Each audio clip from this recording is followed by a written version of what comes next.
ঘড়ির কাঁটায় তখন দুপুর 1টা বেজে 9 মিনিট। পরীক্ষা শেষ হওয়ার নির্ধারিত সময় পার হয়েছে অনেক আগেই।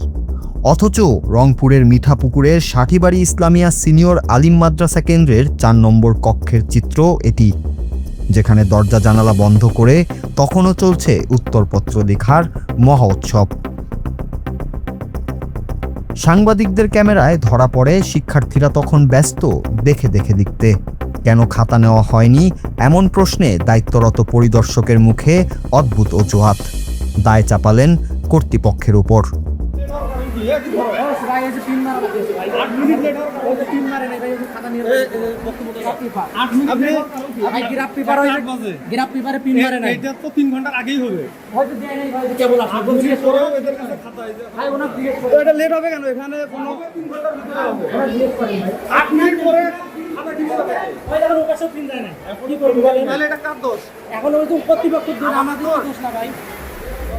অনিয়মের পাহাড় নিয়ে মুখ খোলে এক পরীক্ষার্থী, কিন্তু অভিযোগ দিতেই তেড়ে আসেন কেন্দ্র সচিব আব্দুল লতিফ মিয়া।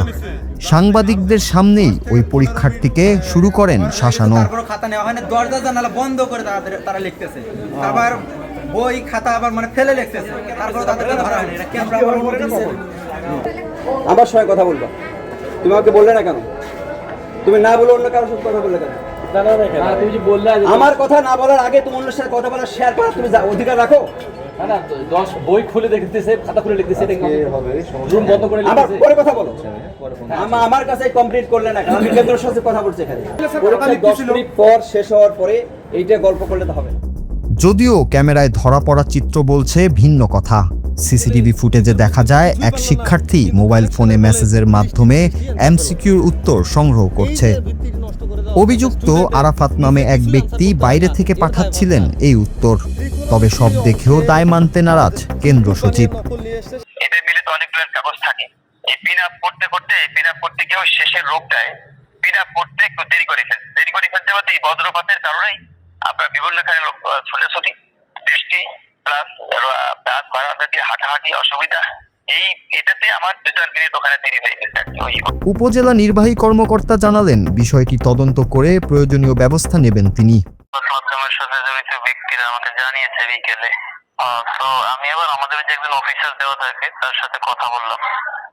সে বললো যে বিষয়টা এরকম না, ওই পরীক্ষা শেষ হওয়ার পরে খাতাটা নিতে যতটুকু সময় লাগে অতটুকু সময় নাকি হয়েছিল। এইটা হচ্ছে একটা মূল বিষয় যেটা আমাকে ওই আমাদের সংশ্লিষ্ট অফিসার বললো।